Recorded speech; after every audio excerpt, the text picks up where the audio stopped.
Hey guys, welcome back. It's Josh with the Financial Advisor Car Guy. This week, we're going to talk about the Eclipse once again. It's been a minute since I've brought it back onto the channel, but a few changes have happened with it. It is officially done. I don't think we need to do anything more to it. I think it's literally right where we want it. And so I'm going to go ahead and walk on out. We're going to go all the way around the car and I'm going to show you the last few touches that we've done. A couple were required, some were not. So let's take a walk. So the thing you're going to notice first and foremost is this carbon fiber hood. This is not the same hood that we had on the car before. If you remember, we had a genuine carbon hood that we had tried to wrap twice and really just weren't happy with it. The wrap didn't hold either time. Once I paid somebody to do the wrapping and it looked great until it didn't. And then the second time I did it myself and it still didn't turn out great. It started to peel and my daughter's hair, a few strands of her hair got underneath the wrap and it bubbled. And anyway, long and short of it is we couldn't get that hood looking well. So aside from just repainting the entire thing, we decided that we would just replace the hood. I sold off the old hood and bought this one. Actually, this was my daughter's sweet 16 birthday present, was this hood. And so it was the most expensive by far piece on this whole car, but it really does put it together nicely. It's absolutely stunning. The carbon weave looks beautiful. It's a little bit dirty and dusty right now, but yeah, it is cool. Underneath all these vents, including the big one, there is, here, I can actually lift the hood. There are these plates that can be removed. They're just screwed on. And so, yeah, those plates can get removed if I wanted to have these functional, scoops and stuff. But really what that does is just promotes dirt and water and everything to flood into the engine. So I'm going to keep those covers on really forever. If we ever wanted to take them off, I suppose we could, but I don't plan to. As we walk around the car, next thing was new tires. If you remember a few episodes, well, many episodes ago, probably the second episode ever of this car, I talked about getting new tires and I had gotten staggered sizes. So the backs were a little bit taller and a little bit wider and the fronts were not. Well, the issue there was every time we drove over a bump, especially this back end, both corners of the back would rub. We didn't know exactly what was rubbing, so I bought spacers. That didn't solve the problem. But ultimately what we needed to do is just find the correct size tires. What really forced me into doing it was on the driver front tire, a bubble had developed. And so just imagine with me, a little bit of a bubble, maybe the size of a silver dollar, a bulge on the outside of the tire. And obviously that's not safe. So I didn't want her to drive the car like that. So I immediately started looking for the proper size tires, which we now have installed. That also promoted the fact that we don't need spacers any longer. So I did sell off those spacers. The next real obvious thing is the graphics, right? So you see these stripes. That is a somewhat customized kit we ordered off of eBay. It was branded Fast and Furious. It actually came in a Fast and Furious branded packaging. That tribal type of approach was not officially on any of the main actor cars, any of the hero cars, if you will. I'm gonna walk around to the other side. But the styling of it is very Fast and Furious. We made it kind of hook around the corner here and go down the door. Pretty cool.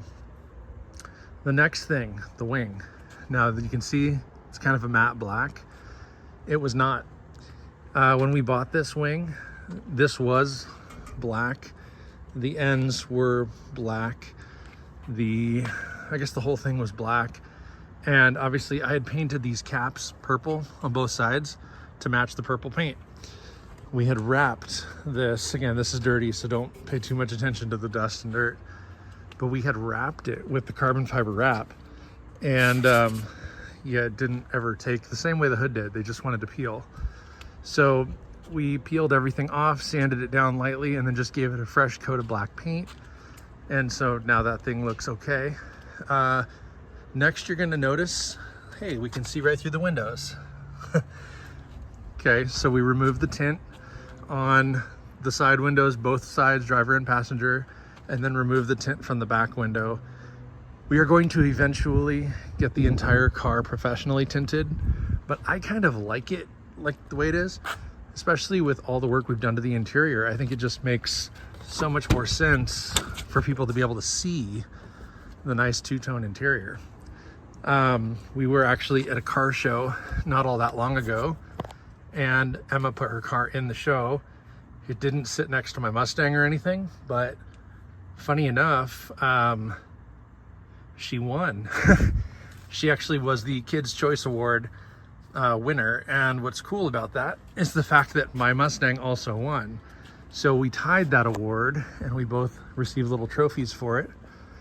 But it was cool because we weren't even parked next to each other. So it was kind of interesting the way that worked out. But her car was quite the talk of the car show. I mean, there's never been anything quite like this in our town, in our community. And especially kids, man, they just loved it. They were flocking to it. Had a lot to do with the bright purple color. Obviously the big wing, the body kit, the carbon hood, you name it.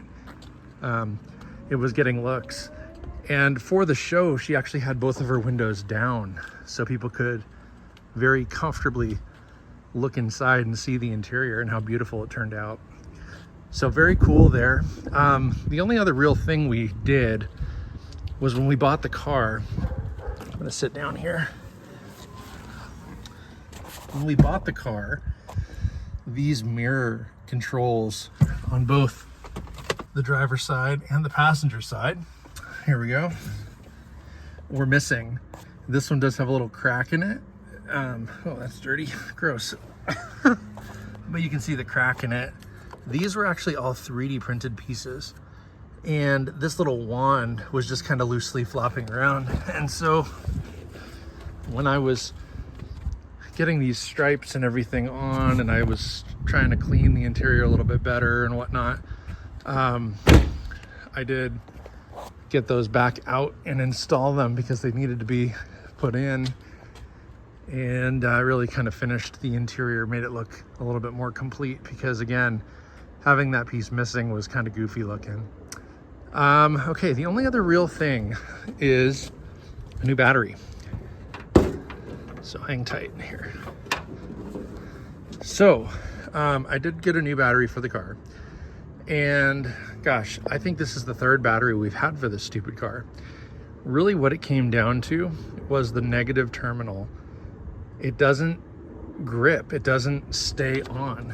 As you can see, it looks like it's on there right now, but over time that terminal seems to like slide up and off the post.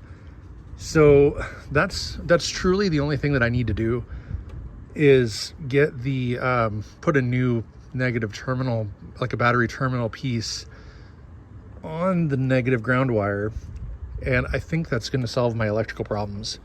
It's interesting though, because one of those little, I think it's the little red wire you see there, I think it's the power to the aftermarket dash gauges. And I noticed sometimes when we're driving the car at night, sometimes the gauge numbers are illuminated and other times they're not. And I think that's the reason. I think it's that, or I'm sorry, I said power, but it's the ground wire. I think the ground wire is not ground correctly. And so I think it was just giving me some problems, and fixing that terminal is gonna probably solve all my issues, which is really a good feeling. So I know I just said I think we're completely finally done with this car, and I don't think that I'm wrong, but I think as we were walking around and I'm like, oh, I need to clean this, I need to put that battery terminal on, we want to tint the windows. I guess the car's not totally done, but I think it's done enough that you probably won't see it on the channel for a while. I don't think there's enough for me to get done that would require or warrant an entire episode like this to kind of catch you guys up. It is essentially a done car. Negative battery terminal post. or window tinting.